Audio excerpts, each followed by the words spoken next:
is just, it's just outlandish. Semifinals underway here. Baumeister's going to start off with a Temple of Plenty. Top card goes to the bottom. We head Kastel's way. Kastel will take a draw. Looks like he's kept his 6-card hand. He does have a Sandsep Citadel start, and that's where he will start. We'll go back Baumeister's way. Corey with a Forest. A Fleece main line, so no mana acceleration. It's pretty good news for Chad. You know, Fleece main line is definitely a threat, but I think Chad's much prefer to play against the aggressive side of the deck than the mana ramping side of the deck. Chad is the one with mana acceleration here, which will allow Corey to attack here for 3 points of damage, so Kastel will go down to 17. There is a Plains, this is a Courser, and we'll take a look at the top card of the deck, which is a Forest. We go back Kastel's way. Kastel will take a draw. And it's time for a turn 3 Siege Rhino. So he's back up to 20. Baumeister down to 17, so you can just flip and reverse those life totals. And there's a roadblock in the way. And we head back Corey's way. We'll draw that Forest. Top card is a Forest. Forest will come in, trigger the Courser. Up to 18 we go. We might have a Banishing Light perhaps. We do. This will allow Corey to keep attacking for 5. Kastel down to 15. And these are also the kind of draws from Corey in the post-board games where Crux of Fate is just awesome. Yeah. But game 1, Corey can be very, very aggressive in just deploying his threats like this. Satyr Wayfinder will allow Kastel to turn over a couple of cards here. Windswept Teeth will go to the hand. The rest go to the graveyard, which is 2 Coursers and a Hero's Downfall. Temple of Malady will come in here for Kastel. Take a look at the top card. Leaves it on top pretty quickly. And now a follow-up is a Caryatid and a Passing of the Turn.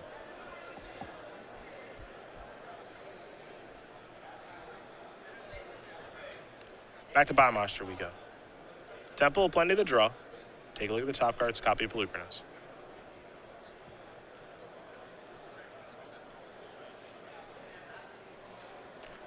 Caryatid will jump in front of Courser. 3 damage will come across. Kastel down to 12. Forest will come in. Here's Whisperwood Elemental, which means the Manifest will be joining it, which happens to be a copy of Pelucranos. Pretty good turn. Windswept Teeth is the top card here. Because Courser's in play, Corey will leave it face up with the Manifest on it. Doesn't mean it's unmorphed, just wants to help Chad out, save him some time, as those things can be kind of annoying to keep track of. We'll go back Kastel's way now. Picked up a copy of Siege Rhino, so he'll play that. He's up to 15, Baumeister down to 15. Tie game. Both players with some pretty large boards here, but I think things favor Corey right now. Oh, absolutely. I mean, he's the one with more power in play. He's developing his board better. A monstrous Fleece main line is really annoying for Chad to work through. He doesn't have a lot of ways to get through on the ground at that point. So, yeah, Corey definitely in the driver's seat, in my opinion. Windswept Teeth the draw here for Baumeister. On top of the deck is a Voyaging Satyr.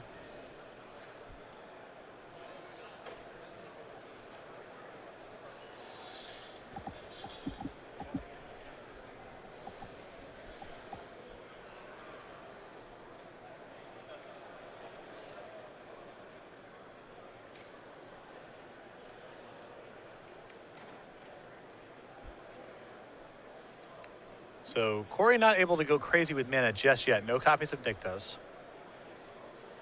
And so I think that trying to get Pelucranos online is not the most attractive option right now.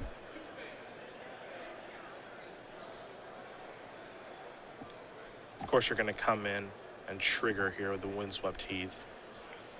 Both players are going to make sure life totals are correct here.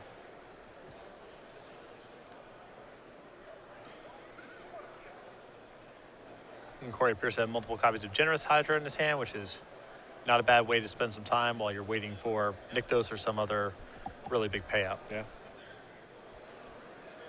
Voyaging Satyr just going to come in. Another Manifest there from Whisperwood Elemental. Top cards of Temple of Plenty. We'll pass the turn back to Kastel.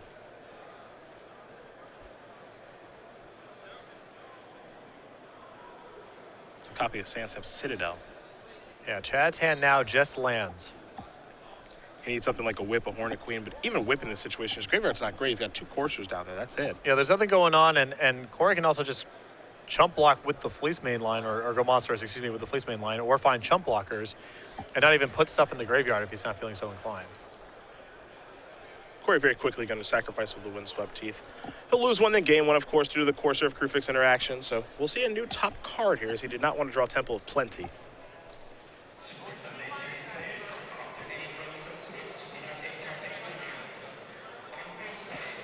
Take a look at the top card. Elvish Mystic.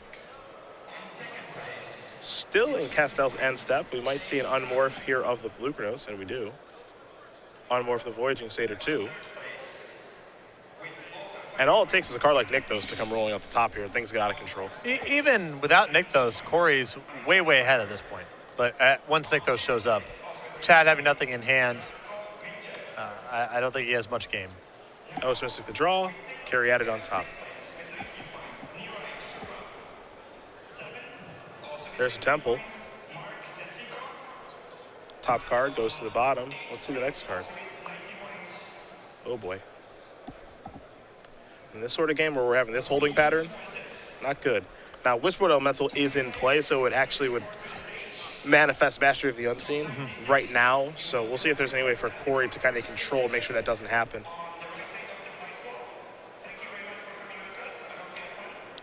Genesis Hydra might be that way. Genesis Hydra is the out. There's Genesis Hydra. It's going to be for 5.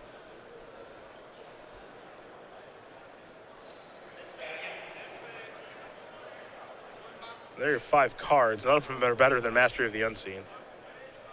Yeah. Chad says, I'm pretty sure you want that Mana Accelerant, right? And he says, not even close.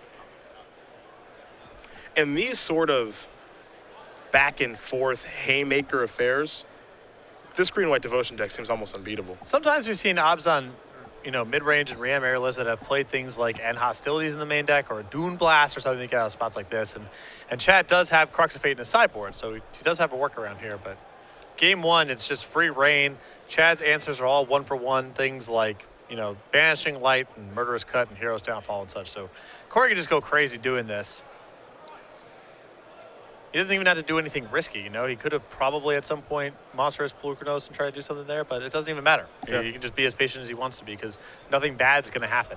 And the big problem here is, you mentioned Crux of Fate, that's in the sideboard. So what's Kastel supposed to draw towards to get himself out of this? He's got 3 lands in his hand. He just picked up a copy of Windswept Teeth for the turn. And, his kind of trump card that we saw against Boswell was a card like Hornet Queen. Yeah. And Hornet Queen's not going to be able to damage race past the Master of the Unseen. It's just not going to happen. And, of course, Corey can control Hornet Queen with Pelucranos. So the inevitability is Baumeister's. At this point, it's only Chad's tolerance for playing out the game. I'm serious. There's nothing. I agree with you. There's nothing to be done from this position. I think even if Chad stacked his deck, I don't think he could win from this spot. Yeah. That's usually my threshold for conceding. Yeah. But, you're here. It's a Grand Prix top 4. Might as well see what's up. I mean, we're not one to call a game over before it's over. And right. Strange things have certainly happened in games of Magic that we have watched and covered. But you just look draw step to draw step. And I agree with you. If Chad were to stack his deck right now and stack Corey's deck, right, I'm not sure he could win. And so here's another copy of Genesis Hydra. This will be for 6. A Whisperwood Elemental looks like it's probably going to be the best card. I like selecting Whisperwood Elemental. Yeah, you approve of this message.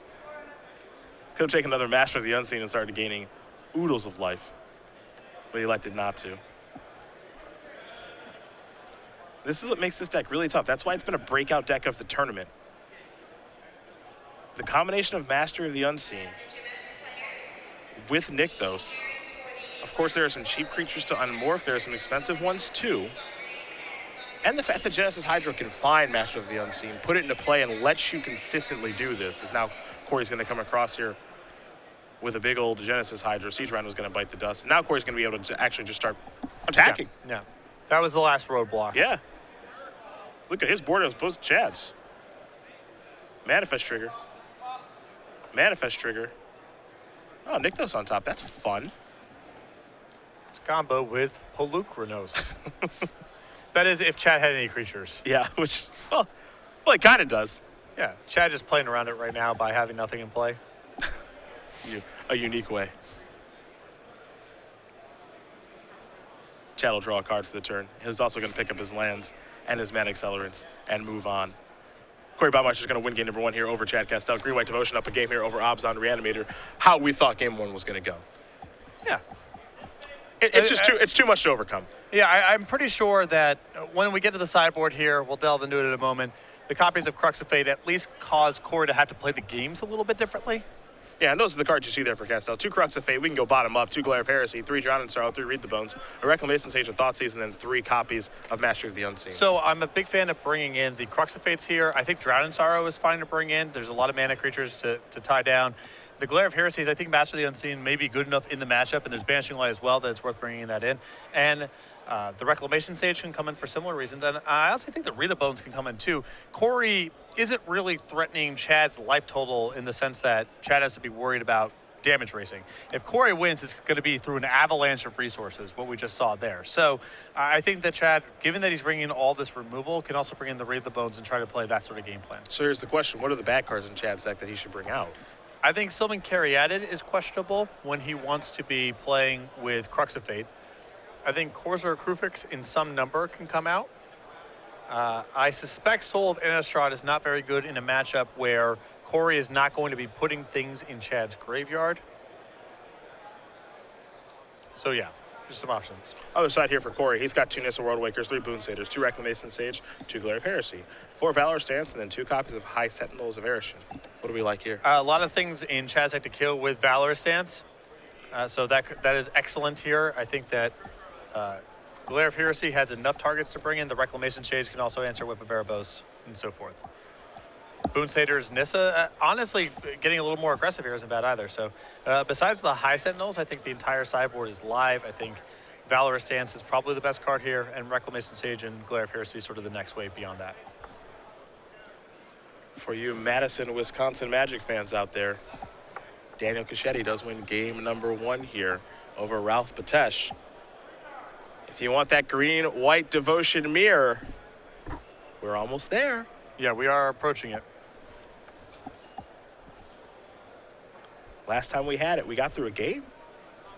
Actually, we did. No, we did not. No, we actually. I'm sorry. No. I'm sorry. We did not get through a game. Sam was 8 turns away from either dealing 500 some odd damage, whatever you need to deal, or getting debt. I can't recall. See, here's the thing. When you and I were playing the green-white Devotion Mirror match, we actually did battle that a little bit on Thursday or Friday. It felt like one of us just got to ramp into Whisperwood Elemental, and that was the end of the game. Yeah. So hopefully we can get a game like that, and then post-board, High Sentinels can kill someone pretty fast.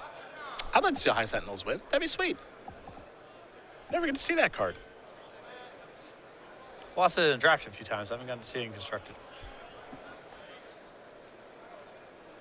It's just a sweet card. A little sideboard tech from Brad Nelson, the High Sentinels. Now, I guess Daniel does have a slight edge in the mirror match because of his main deck Tamer Sabertooth, which we saw once both players have a boatload of mana, Tamer Sabertooth alongside Pelucranos or Genesis Hydra as appropriate, can allow someone to power through what would seemingly be a neutral board state. Yeah, we saw that with Sam against Michael Majors too. Yeah. Being able to basically infinitely loop Pelucranos, pick it up, fight a bunch of stuff, pick it up, fight a bunch of stuff, clear your board, and then kill you. And not to get ahead of ourselves here, but Daniel does have some juice for the mirror match also. Oh, does he? Oh, yeah. Define juice. Hunt the Hunter. Oh, boy. Boom. Tests and Tactics. Boom. He came prepared. Yeah, he's Does ready. not want to lose the mirror match. Now, High Sentinel, I was actually questioning myself for a moment what set it was from. It's from Constantar Kir. Right.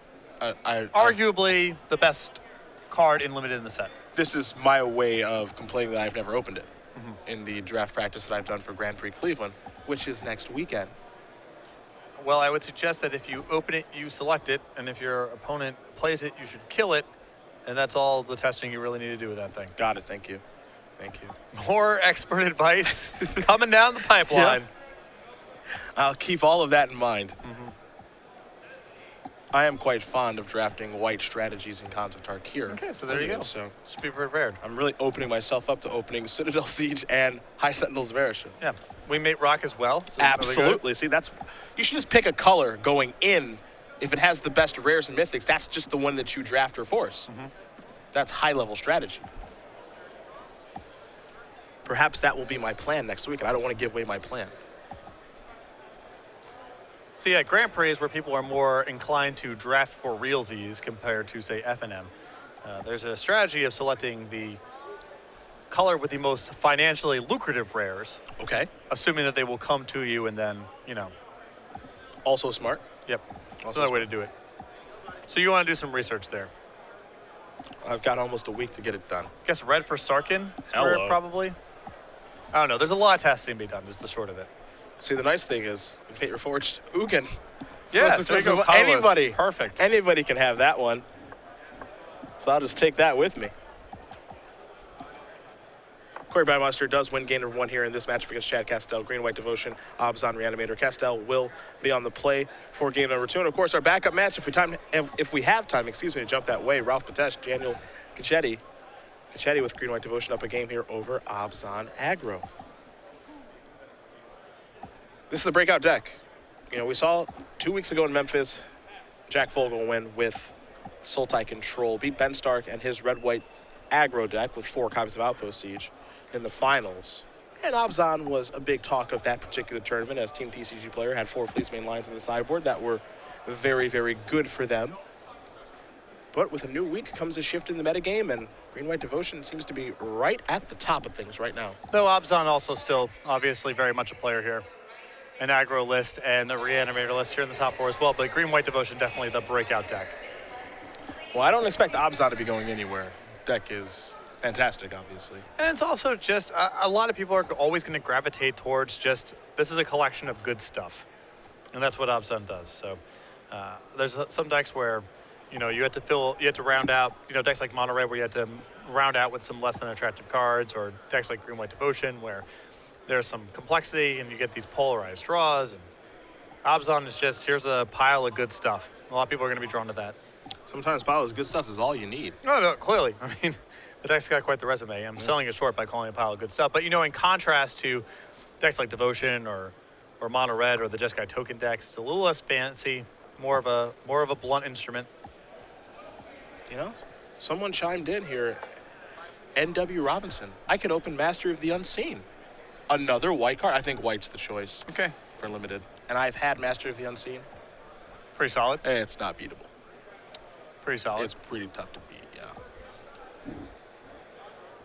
The first time I unmorphed something and Magic Online triggered and I couldn't figure out what was happening because Morph doesn't use the stack, I was gaining life. What on earth? Why am I gaining life? I didn't even need it. Because otherwise the second copy of the card does nothing. It's true. That's why they have that rider. I will take 5 life with me. Thank you for asking. Kastel's gonna take a look at his hand. Looks like he is happy as Baumeister will look at his. Little water delivery here. Don't worry, Corey, we'll wait for you. We'll wait for him. Get that water in you. Can't go without him, so He's I gonna don't have a choice. Temple of Silence will start game number 2. We can DQ him, I guess, but That seems a right, little harsh. little harsh. Right? So we are waiting.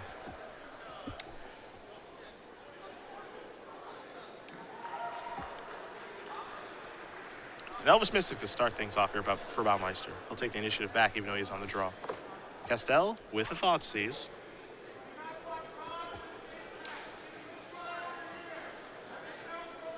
Now we see a hand here with Genesis Hydra, Courser of Krufix, Sylvan Caryatid, Valor Stance, Voyaging Satyr, and a Plains. And you can see Chad immediately push aside the cards that are just pure mana.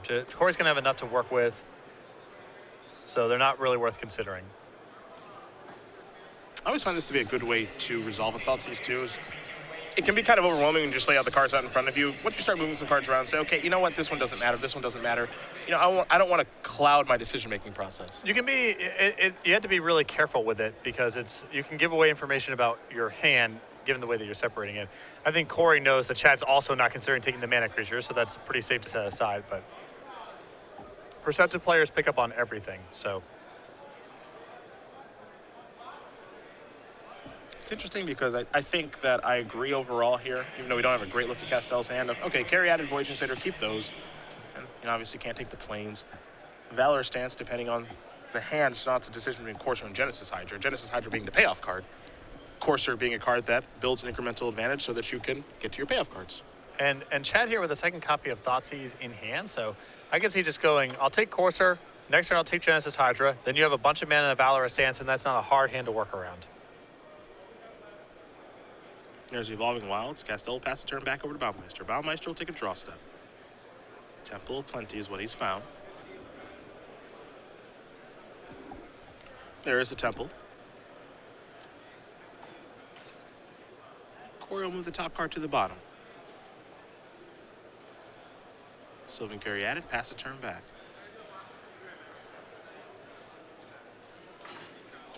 Kastel will sacrifice Evolving Wilds at the end of Baumeister's turn.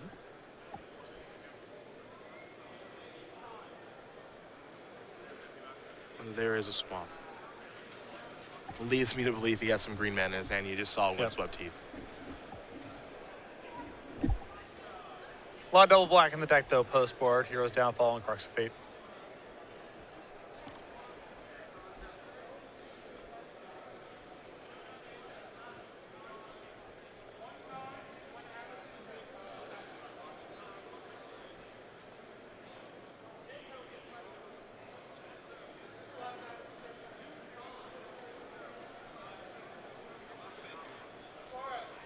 So Chad now with Tassiger in hand, and that's going to make this decision very interesting because he can take Valorous Stance and try to push through the Genesis Hydra, to slug through it, which is what it looks like he's doing, or he can take Genesis Hydra and then just try to either play a second 4-toughness threat like Siege Runner to draw out of the Valorous Stance. He can try to just ignore it outright. It looks like he's going to try to play through the Genesis Hydra. Well, there's a third card in the graveyard. Windswept Heath would be the fourth card in the graveyard. And that's 2 mana. And that's 2 mana, yeah. That's a turn 3 Tassiger.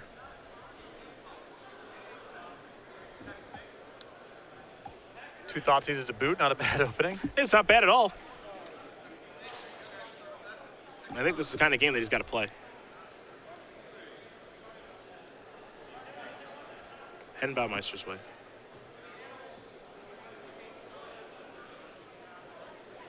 Courser the draw. Take a look at the top card. It's a Plains. Plains will come in. Trigger the Courser. Up to 21 goes Corey. Top card now is a Pelucranos.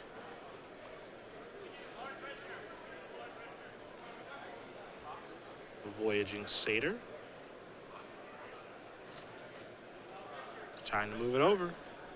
And now you can kind of see why Crux of Fate is so good for Chad Oh, post-board. Because Corey's board, for all that he's doing, is still not in a position to attack yet. He's got to advance beyond this. While Chad can just set behind Tassiger, activate it when he has mana left over, and then have a huge advantage when he decides to pull the trigger if he can find Crux of Fate. Looks like Kastel's not going to move into the red zone here. How do you feel about damage racing here when he's got a Banishing Light and a Hero's Downfall in hand? Not a huge fan with Pelucranos on top and Genesis Hydra in hand. Yeah? I think there's a very good chance here that Chad attacks, and then the door gets shut on him attacking for a very long time next turn. At that point, I'd rather just hang back on D and not take the damage from the Courser. Set up for a long game. I think Chad may have the tools to win a long game, but I know that he's not going to be winning short, and that's not the way this game is shaping up. Top card is a copy of Elvish Mystic. I think Kastel may be considered stopping Baumeister in his draw step, but says no, you can continue. The other side of that is I'm never going to begrudge someone who decides to attack. But I think in that spot, you're better off just kind of holding it down for a little while. Genesis Hydra time. It's for 5. Take a look at the top 5 cards. See how bad it will be. 5 is a key number because that can find Witchwood Elemental, though it does not here. It actually really doesn't find much at all. Nope. I'd love to Valorous Stance that if I could, but you can't. So just know it's Mystic, a bullet dodged. Yeah. And Chad, with an answer in hand, actually 2 answers in hand for the Pelucranos. He's got an answer for Genesis Hydra, and you can just really settle in for a long game here and let Tassiger do its thing. Maybe I just like attacking too much. Because I don't want to settle in for that long of a game. Well, I don't think Chad really has a choice. I don't think he's in a position to really damage race here.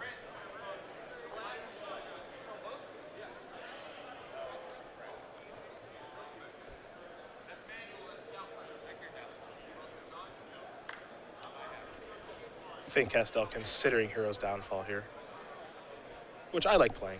I think he has a downfall here because he really wants to start using Tassiger.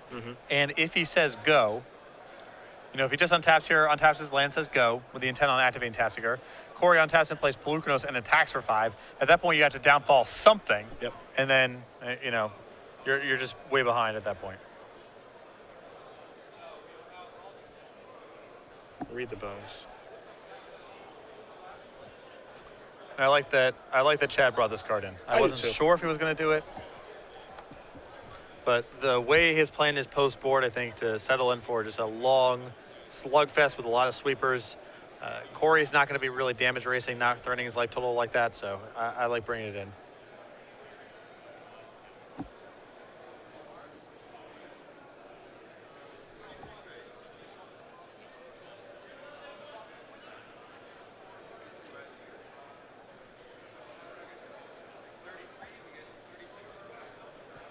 Chad going to give this a lot of thought. His Yeah, hand right now is Banishing Light, Hornet Queen. I know he's looking at Drown and Sorrow right now, and the question is, you know, is the damage already done by these mana creatures?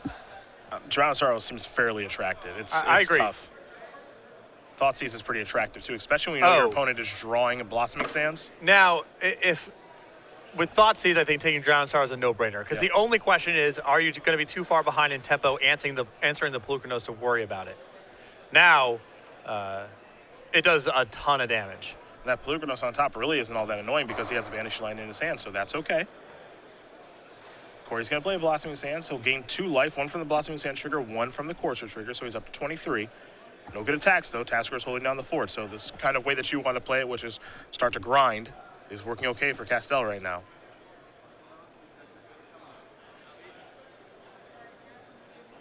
And Chad might be considering an attack here. Well, this turn I like being down. The only risk here is Corey says block with everything, which seems like that's probably not happening. Here is Drown and Sorrow. It's a safer way to do it. I think Chad costs himself 2 points doing it this way, but it's not a big deal.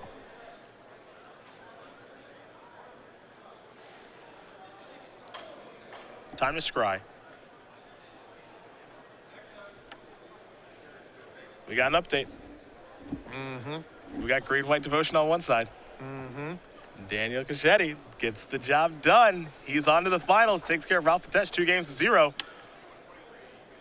Corey Baumeister, it's on you to make it a Green-White Devotion mirror in the finals, as Tasker's going to come across for 2, not 4, thanks to Drown and Sorrow. Whisperwood Elemental, the top card of the deck. So this is back-to-back nice draws here for Corey.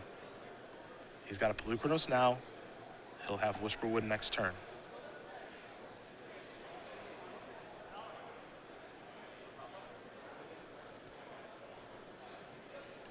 There's a Sandstep Citadel.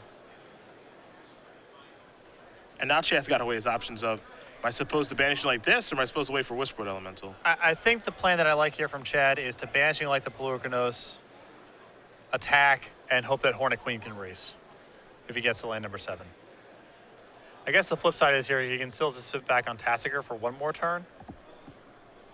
I suppose. But he's taking a hit down to 6 from Pelucranos at the minimum. And then what's the plan next turn? Yeah, that's part of the reason I didn't love the attack the turn with the Drown and Sorrow, because the damage starts to add up a little bit.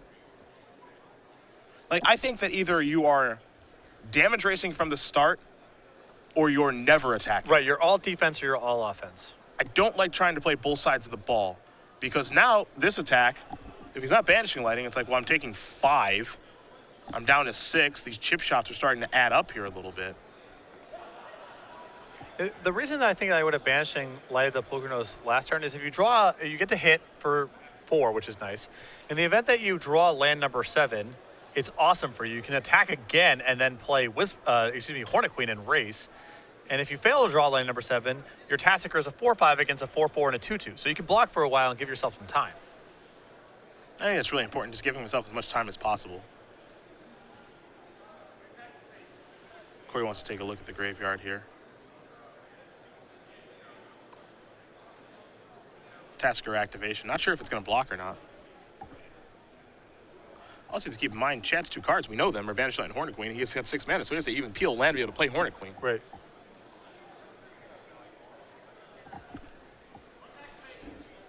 Yeah, sometimes Magic is a very complicated game, and there's a lot of complexity going on in this game, but I think last turn the play is straight up as you have a 4-5 against a 5-5 and a 4-4. You need to stop the 5-5. Yeah. Because your 4-5 stops the 4-4. I think that I agree, because now it's a rock and a hard place. Now Courser can actually start to attack. Right. Get the job done. Chad's going to get a Drowned Sorrow back, which is yuck. And now we might be in chump block territory with Tasigur, which you obviously don't love. And Crux of Fate then doesn't become an out because Whisperwood Elemental's in play. And Corey doesn't even need to deploy the Whisperwood Elemental if he even wants to at that point. You can say, all right, well, the only way this block makes sense is if you're setting up Crux and I can just sit back. Yep. Probably still play the Whisperwood Elemental, but it's not even required at that point.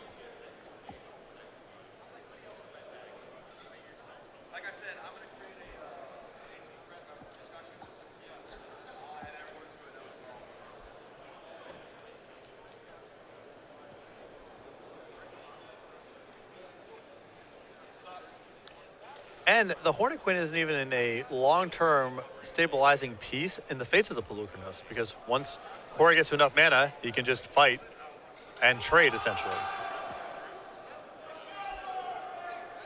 Well, Chad's going to go down to 4. He'll take a draw step. He does not play his Whisperwood Elemental that turn. That's an interesting decision to me. Reclamation Sage the draw.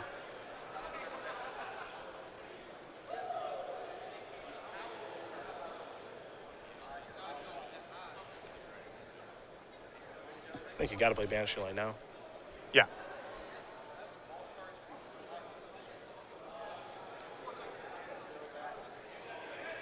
I mean, Banishing Light plus Reclamation Sage is not a bad turn here. I don't hate it. Kill the Courser. You get to beat down. Yeah. It forces Corey's hand at that point to play Whisperwood Elemental, most likely. Chad just doesn't have a path to play this through this Pelucranos any other way. It's just too big. Yeah. He can't block it. He can't try to play Reclamation Sage to set up some sort of double block because the Pelucranos can just kill the Reclamation Sage.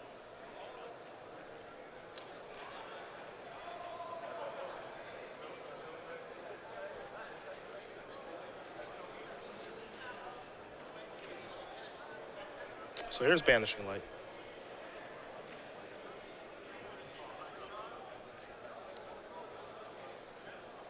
And again, we know the card in Corey's hand is Whisperwood Elemental. Top card of the deck, Courser of Crewfix. We know that, of course, because of the Courser of Crewfix that's in play. So here's Banishing Light.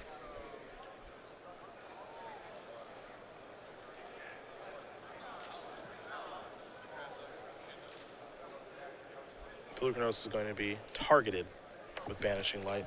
There's no real fighting to be done here, it seems. I suppose the fight's like kind of a free roll. Yeah, you fight on the way out, I guess, but doesn't really affect anything.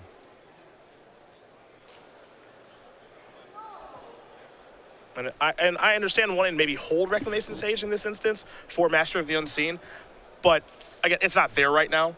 Yep. So I think it's okay to pull the trigger, get in with Tasigur in this turn. Now I'm okay with getting on the offense. If you want to Reclamation Sage, get this Courser out of the way.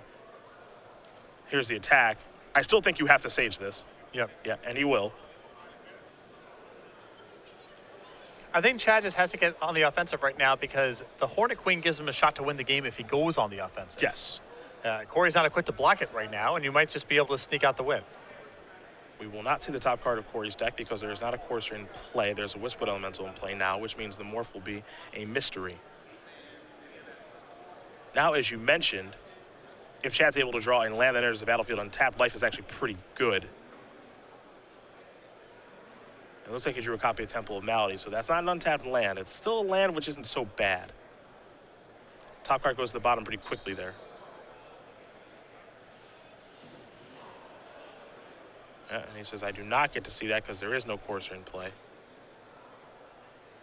Yeah, we know the card in Corey's hand is a Courser. Correct. We don't know anything else besides that. And so now he can D up a little bit.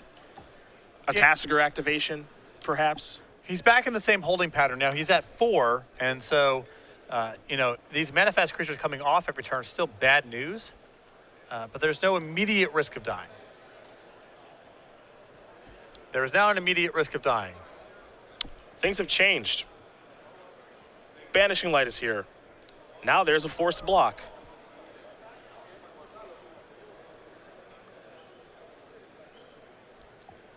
Kastel's down to 2. Here's a Courser. Perhaps. What's this going to be? Okay, another Courser. Corey not willing to play the one that's in his hand. I thought it was one of the sideboarded Boon Satyrs for lethal, perhaps. That would have been a beat. Take a look at the top card here. And they do get to see what that is because Courser's in play. That's good to know about. Oh, Fleece Main Lion. Now we can see the top card, which, oh, jeez. Master of the Unseen. This deck's really good. Yeah.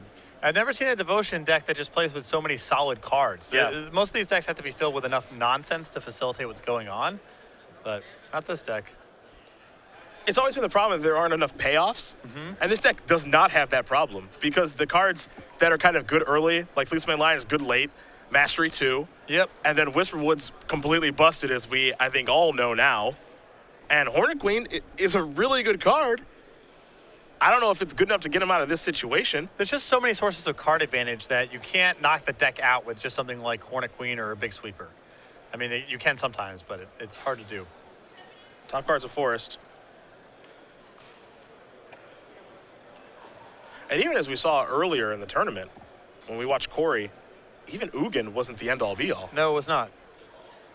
It was certainly good, but Manifest makes its way around Ugin, which many consider to be the ultimate trump. So here's a Manifest. Master of the Unseen comes into play. Manifest and Whisper Elemental.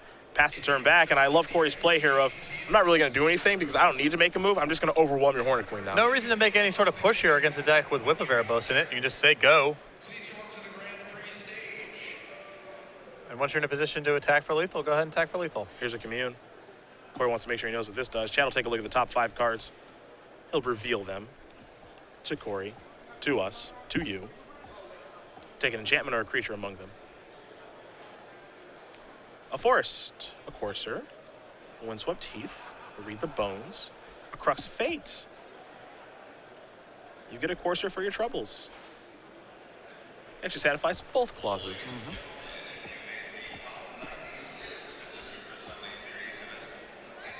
And now here's a Courser.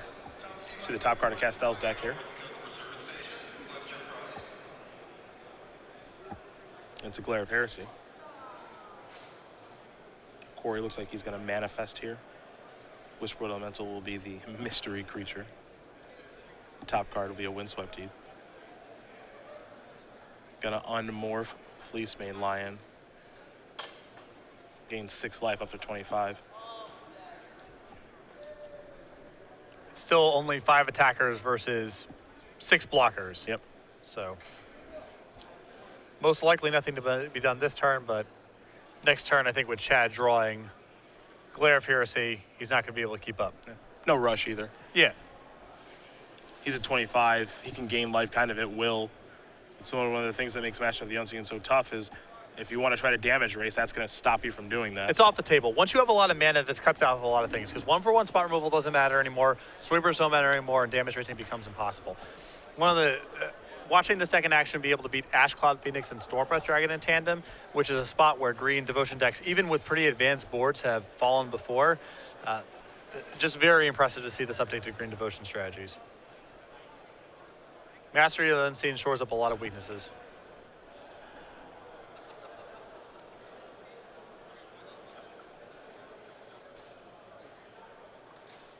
Top card, Temple of Plenty. I think we might just see Corey say, unmorph my Whisperwood Elemental so that I can just keep generating a bunch of creatures.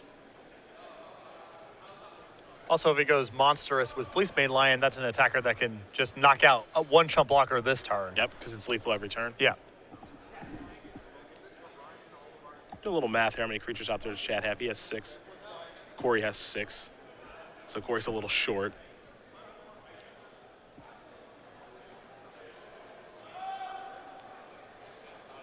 And Corey is aware of Chad's last card. It's a Drown in Sorrow we gave him from the earlier Tassiger activation.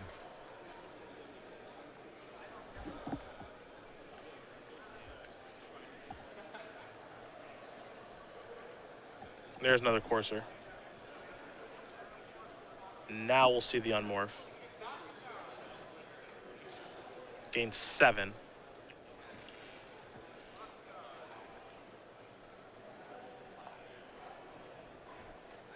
I don't think it's a matter of if. Yeah. I think it's a matter of when. I think when is going to be next turn. I Also. think so. A couple manifest creatures here. We'll see the top card from Courser here in just a moment. That's a copy of Valorous Stance. That can take care of the Courser that's in play. Glare of Heresy, the draw for Kastel. Glare of Heresy on top. And Glare can take care of Master of the Unseen. And now we're at 8 attackers versus 6 blockers. And Drown Star is not an option because that kills all of Chad's stuff. Corey will untap. He'll draw Valorous Stance. Top card is Valorous Stance. He's going to go reaching for creatures. Everybody's coming in.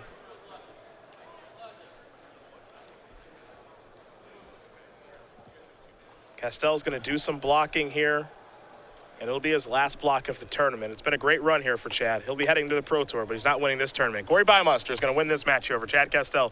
2-0. Green-White Devotion will take care of Abzan mid-range. And it's not Brad Nelson, but it's part of the family. Head to the finals of a standard Grand Prix. Yeah.